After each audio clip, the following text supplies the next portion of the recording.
एक रास्ता है, नौरीन को रास्ते से हटा देते, ना रहेगा बांस ना बजेगी बांसुरी। तो फिर ये जान लो कि तुम बहुत जल्द फिर फिजाओं में आजाद होने लगोगी। तुम्हारी हर तरफ खुशियां खुशियां होंगी और तुम खुद को दुनिया की सबसे खुशनसीब लड़की समझोगी। सच? लेकिन फरीद, नौरीन जो के अंदर की तमाम बातें जानती है, वो भी तो हमारी मदद करे ना। तुम ये ख्याल ना करना कि वो मेरा शौहर है या मेरे बच्चे का बाप। उसने तुम पर जुल्म किया है और तुम्हारा पूरा हक बनता है कि तुम उससे बदला लो। मैं अभी पुलिस पार्टी तैयार करता हूँ।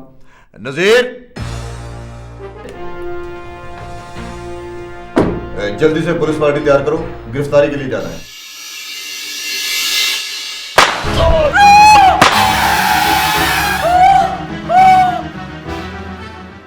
उस पर फायरिंग हुई है। खुदा ना खास्ता वो मर भी सकता था। शुक्र करो अल्लाह का कि उसे कुछ नहीं हुआ। और कहते ना अपने बेटे से, अगर उसने ये हरकत की है ना तो मेरे घर से निकल जाए। मुझे कोई बयान नहीं देना। देखिए, आप लोग गलत कर रहे हैं, इससे आपका केस बिगड़ भी सकता है। जब मैंने आपसे कहा था कि आप नौरीन के बारे में जो भी फैसला करें आप मुझे उसके बारे में बताएंगे, लेकिन आपने ऐसा नहीं किया। आपने तो उस पर कातलाना हमला करवा दिया। वो तो उसकी किस्मत अच्छी थी कि वो बाल बाल बच गई। उसको बचना था, वो टारगेट थे ही नहीं। वो तो महज जो आदमी उसके साथ था उसको धमकी दी गई थी कि वो नौरीन के साथ छोड़ दे। और अगर वो होश में आते ही सबसे पहले ये बयान दे कि आपने उसे धमकाया था और ये सारा मामला उसी धमकी के नतीजे में हुआ है, तो फिर तो कौन सी नई बात होगी? ये सब चलता रहता है सुल्तान साहब। आप बस अगवा वाले केस में मेरी जमानत करवा दें, जो खर्चा होगा दे दूंगा। सॉरी वजार साहब, अब ये शायद मुमकिन ना हो। आप कोई दूसरा वकील देख लें। आपके और मेरे दरमियान जो मुआहदा हुआ था वो खत्म हो चुका। यही बताने के लिए मैं हाजिर हुआ था। आप ऐसा कर नहीं सकते क्योंकि आप इसके लिए खासी लंबी फीस ले चुके हैं। ठीक है, वो फीस मैं आपको आज ही लौटा दूंगा। आप एक छोटे से मामले में अपना एतमाद बरकरार नहीं रख सके तो आइंदा के लिए मैं आप पर कैसे यकीन करूं? नहीं वजार साहब, नहीं। आपने अपनी जुबान का पास नहीं रखा। देखें, फीस तो मैं वापस नहीं लूंगा। इतनी फीस और देने को तैयार हूं अगर आप ये सारा मामला भूल जाएं तो। वजाहत साहब, आपको शायद एहसास नहीं है कि आपने अपने खिलाफ एक नया केस बनवा लिया है। इन छोटे छोटे मामलात में उलझे रहे तो हम अपने असल मकसद से बहुत पीछे हट जाएंगे, जबकि जायदाद वाला मामला सबसे पहले हल होना चाहिए था। क्योंकि आपको उसमें से 1/4 हिस्सा जो मिलना है। यकीनन वो तो मैं लूंगा, लेकिन आप अगर ये नहीं चाहते कि आपको जायदाद मिले तो ठीक है, आई डोंट माइंड। मैं बैठ के तमाशा देखूंगा, इंतजार करूंगा। और हाँ वजार साहब, आइंदा जो भी बात होगी वो फाखरा बेगम से होगी। खुदा हाफिज।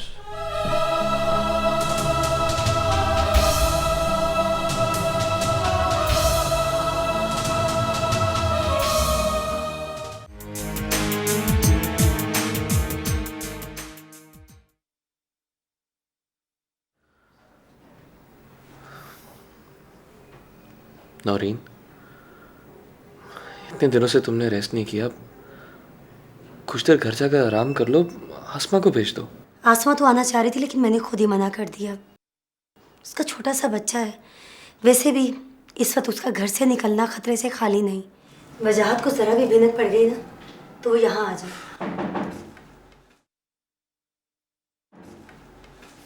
अस्सलाम वालेकुम। अस्सलाम वालेकुम। तुम तो खूब खिदमत करवा रहे।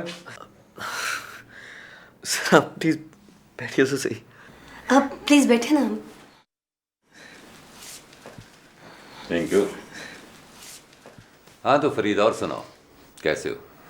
अल्लाह का शुक्र है, काफ़ी बेहतर हूँ। आप सुनाइए सर। मैं भी ठीक हूँ। अच्छा फरीद, वो पुलिस को बयान दे दिया था तुमने? मैंने इंस्पेक्टर को वापस भिजवा दिया। इसलिए कि उसकी नीयत ठीक नहीं थी।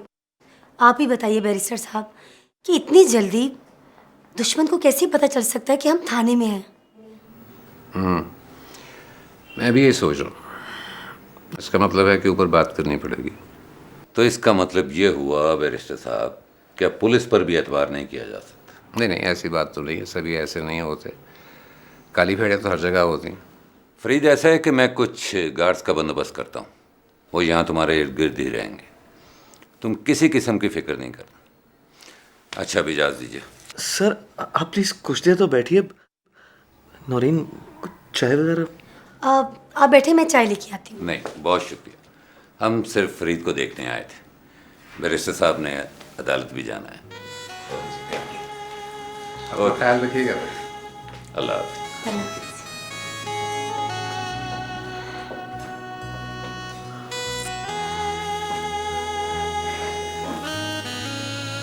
बस करो तो, थोड़ा सा।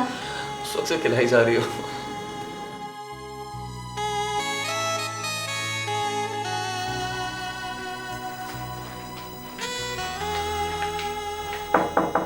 यस, चाय। Thank you very much. आप सोई नहीं अभी तक? मैं एक दफ़ा सोकर जाग गई हूँ, लेकिन वक्त देखे 3 बज रहे हैं। ओह माय गॉड, वाकई मुझे तो अंदाज़ा ही नहीं हुआ। बहरहाल आप जाइए और जाकर सो जाइए। वो बासित, मैं ही नहीं बल्कि अम्मी भी फरीद से मिलना चाहती हैं, लेकिन नौरीन का ख्याल है कि... ठीक कह रही है नौरीन, हम सब लोग इस वक्त सिक्योरिटी रिस्क पर हैं।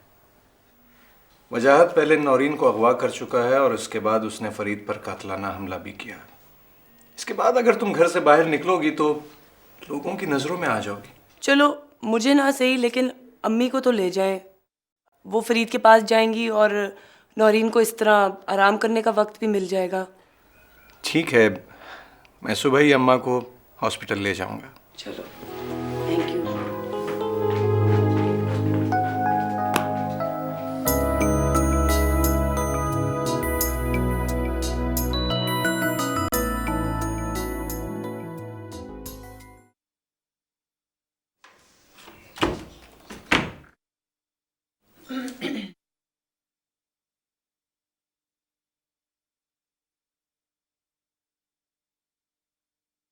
क्या सोच रहे हैं आप? कुछ भी नहीं, तुम अपने काम में मसरूफ हो।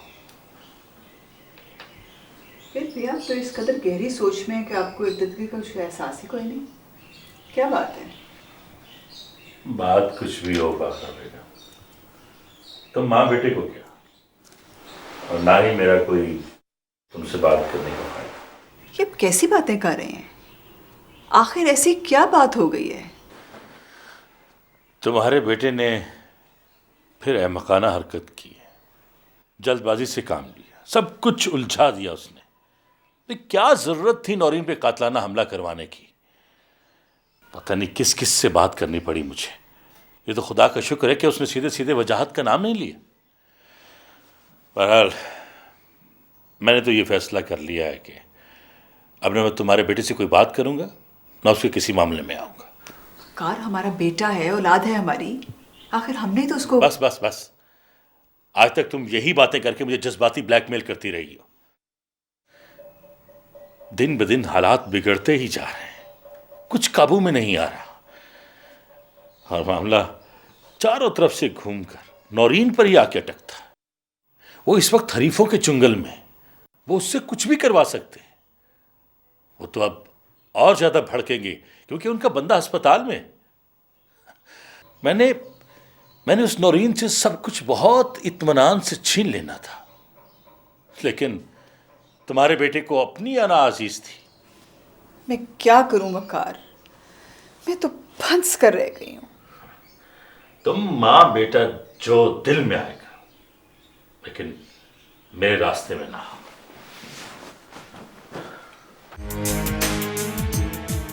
सिर्फ तुम्हारी वजह से सारा काम हाथ से निकल रहा है।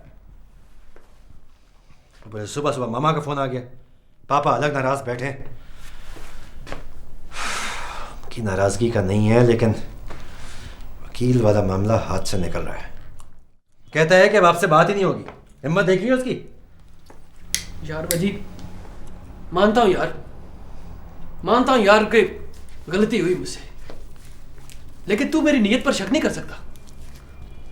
मैंने तो ठीक गोली चलाई थी, लेकिन उसकी किस्मत ही अच्छी है। यार उसी की किस्मत क्यों अच्छी है? वकील भी उसी को बचाने की शर्त रखता है। ये वकील उसको बचाने की कोशिश क्यों करता है? ये बात हजम नहीं होती। वो भी अपनी जगह ठीक है सलीम, क्या कर सकते हैं, जो होना है हो गया। अभी अगवा वाला केस भी है, उसमें भी जमानत करवानी है। यार तुम एक दफा उसके साथ बात करके तो देखो, हो सकता है वो मान जाए तो। सोच रहा हूँ खुद बात करूँ। वो इंस्पेक्टर ने भी रिपोर्ट नहीं दी। फोन करता हूँ।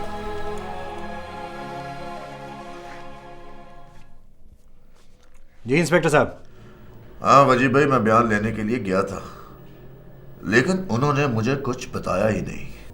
मतलब क्या कहना चाह रहे हैं आप? यही कि वहां नौरीन ने मुझसे बहुत सख्त लहजे में बात की। मैं उसे छोड़ूंगा नहीं। वो सब ठीक है, ये बताएं उसने किसी का नाम तो नहीं दिया ना? नहीं, इस हवाले से कोई बात नहीं। बहरहाल आप मुतमईन रहे, पानी तो इन्हीं पुलों के नीचे से गुजरना है ना। अब जरा मेहनत थोड़ा ज्यादा करना पड़ेगी। आपकी मेहनत के आपको पैसे मिल जाएंगे इंस्पेक्टर साहब, बस आप ही मामला गोल करवाएं, बाकी संभाल लूंगा मैं।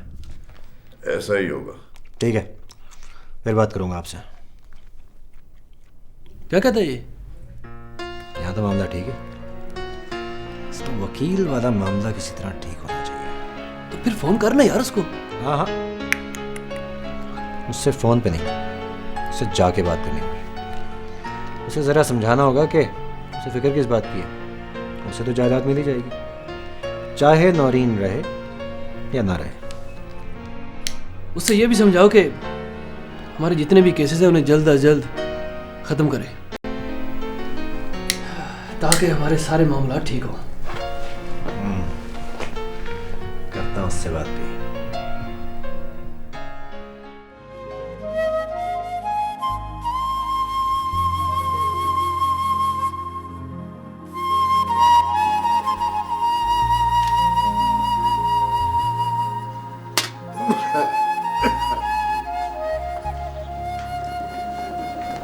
बिलाल के अब्बा, ये बिलाल को दे देना, उसने सुबह नाश्ता भी नहीं किया है। प्रिय लोग के अभी हुक्का ताजा किया, 2 काश ले दे आता हूँ। अभी दे आता हूँ। अब उसे ये सुबह सुबह कौन आ गया? तुम देखो, मैं जरा अंदर हो गया। तो कौन है भाई? मोहम्मद रफीक, मैं फजलदीन। ओए फजलदीन, आजा आजा आजा।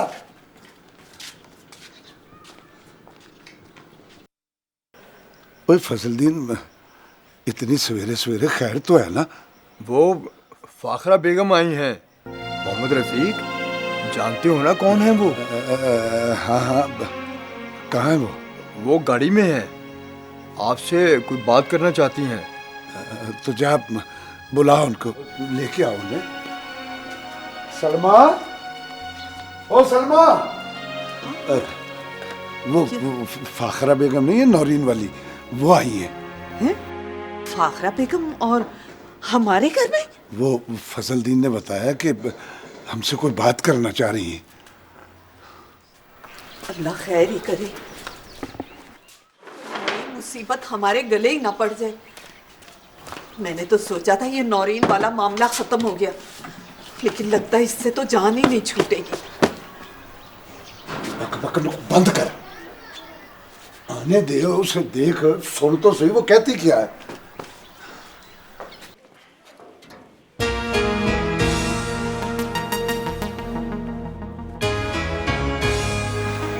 अस्सलाम वालेकुम। अस्सलाम वालेकुम जी।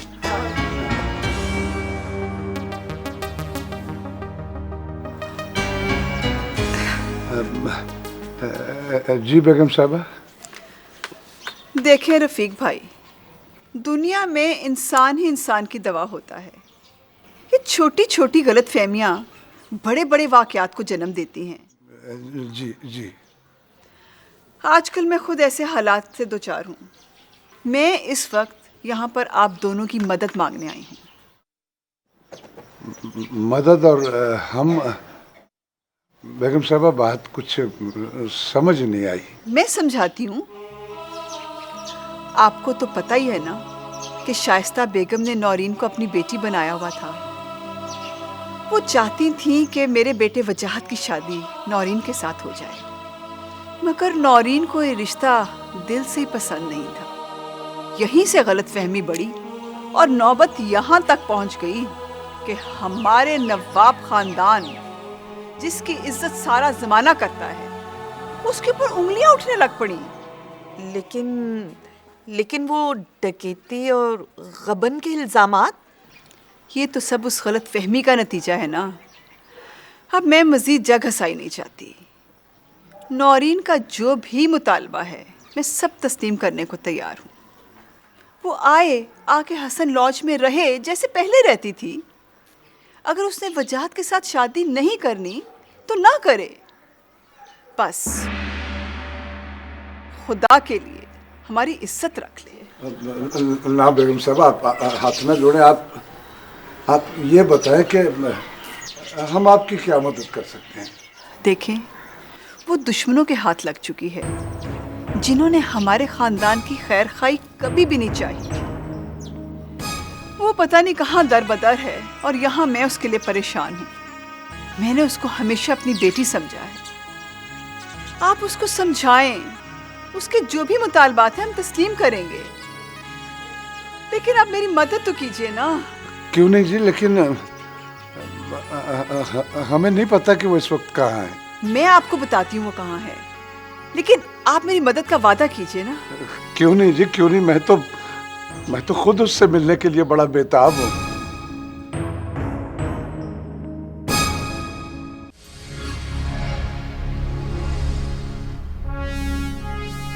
पापा मेरा रास्ता रोक रहे हैं। मामा नौरीन से समझौता करने को उतराई हैं। मुझे तो बेदखल कर दिया इन लोगों ने। यार एक तरह से अच्छा है ना, अगर वो बगैर खून खराबे के ये मामला अपने हाथों में ले लेते हैं तो। क्या खाक हाथ में लेंगे? मैं नौरीन को जानता हूं। उसकी तरबियत उस औरत ने की है जिसने सारी जिंदगी हम पे राज किया। मैं हसन लॉज क्यों नहीं जाता? इसलिए क्योंकि मुझे शाइस्ता बेगम से नफरत है। मैं नौरीन को जानता हूं, कभी भी समझौता नहीं करेगी उनके साथ। वो कोशिश कर रहे हैं ना, उन्हें कोशिश करने दो। जरा इंतजार करो यार। इंतजार नहीं होता मुझसे। सारी जिंदगी पापा मेरे खिलाफ रहे हैं, ऐसे जैसे मैं उनका बेटा ही नहीं हूं। और यार तुम भी वही बात कर रहे हो। सलीम, तुम जानते हो कि तुम्हारी जगह मैं होता तो ये मामला कब का खत्म हो चुका होता। तुम्हें मालूम मैंने आज तक जिस काम में हाथ डाले कभी नाकाम नहीं हुआ हूं। नहीं हुआ यार, मानता हूं, लेकिन ये मामला कुछ और है। नौरीन हमारे बारे में सब कुछ जानती है, इसलिए हम अभी तक कामयाब नहीं हुए। मेरी मानो तो अपने मामा और पापा को कोशिश कर लेने दो। सलीम, अब मैं एक दोराहे पे खड़ा हूं। या तो अपनी हार मान लूं और मुल्क से बाहर चला जाऊं, या फिर दोबारा वजाहत से वजीबाए बन जाऊं। और तुम जानते हो फिर क्या होगा। ये फैसला मुझे करना है।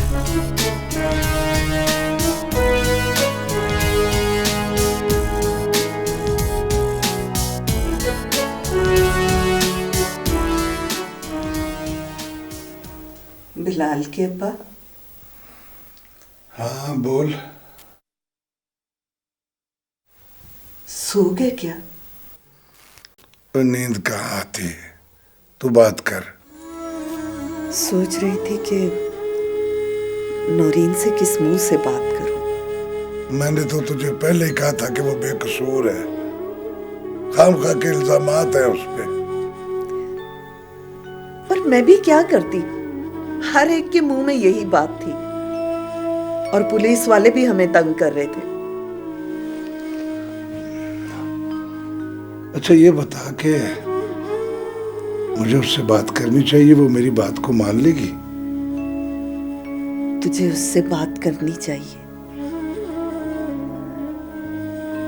हो सकता है दर बदर की ठोकरें खाने के बाद वो हसन लॉज वापस जाना चाहती हो। कोई समझौता करना चाहती हो? मेरे ख्याल में ये लड़ाई खत्म हो जाए तो अच्छा है। पता नहीं बेचारी किस हाल में होगी।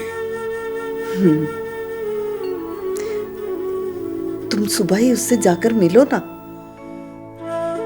मैं जाता हूँ सुबह अस्पताल, करता हूँ उससे बात।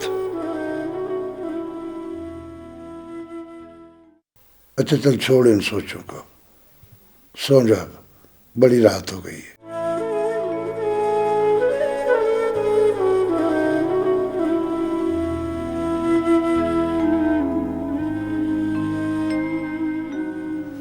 नौरीन, मैं बेड पे लेटे लेटे तंग आ गया हूँ।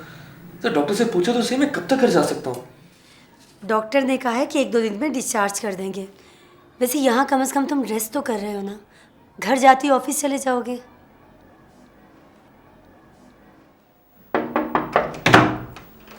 ये बाहर को नरीन बीबी से मिलने के लिए आया।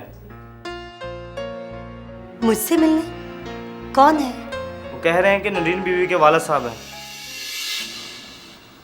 अच्छा, बुलाओ ने। जी यस।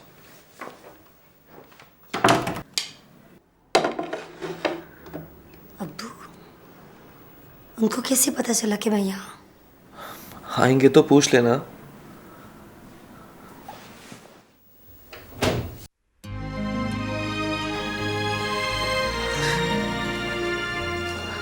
अस्सलाम वालेकुम अब्बू। अरे बेटा, एक बार पलट कर आती तो सही अपने बाप के पास।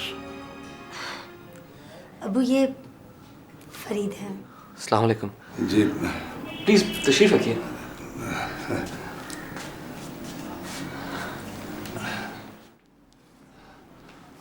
वो बेटी, हमें तो अब भी शायद मालूम ना होता कि तुम यहाँ वो फाखरा बेगम आई थी।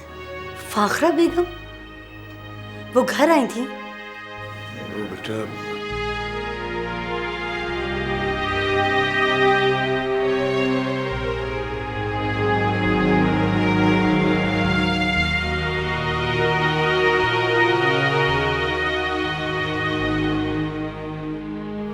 मैंने सोचा बेटा,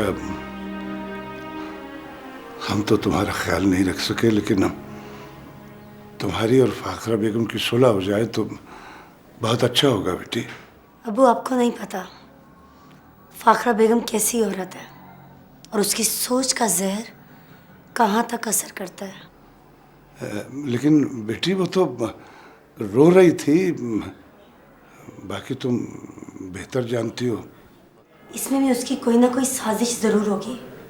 नौरीन, हो सकता है फाखरा बेगम वाकई सुलह करना चाहती। लेकिन हम कैसे यकीन कर लें? इस बात की क्या गारंटी है? नौरीन, तुम्हारे अब्बू खुद आए हैं, मेरा ख्याल है तुम्हें उनका मान जरूर रखना चाहिए। बेटी, हम तो चाहते हैं कि तुम अपने घर में खुश रहो। वैसे वो तुम्हारी हर बात मानने को तैयार है। ठीक है अब्बू। तो मैं फिर चलता हूँ, मैं बात करता हूँ फाखरा। नहीं अब्बू, बैठिए, आप कुछ खाकर तो जाएं। नहीं बेटा, मुझे मजीद शर्मिंदा नहीं करो, मैं चलूँगा। अच्छा बेटा।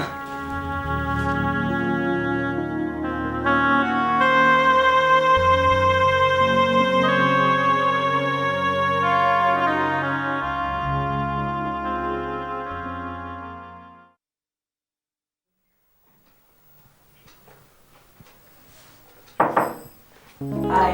हाय। मैं डिस्टर्ब तो नहीं किया? नहीं, प्लीज बैठो। मैं कुछ दिनों से देख रही हूँ कि तुम काफ़ी बिजी हो। आखिर कर क्या रहे हो? जब एक साइंटिस्ट लैब में होता है तो वो क्या कर रहा होता? वो कुछ इन्वेंट कर रहा है या रिसर्च कर रहा है। एग्जैक्टली। इसी तरह जब कोई जर्नलिस्ट कुछ कर रहा होता है तो वो भी रिसर्च कर रहा होता है। ओह बासित, मैं एक बात करना चाह रही हूँ। हाँ बोलो। मैंने फैसला किया कि मैं वजाहत से डिवोर्स ले लूँ।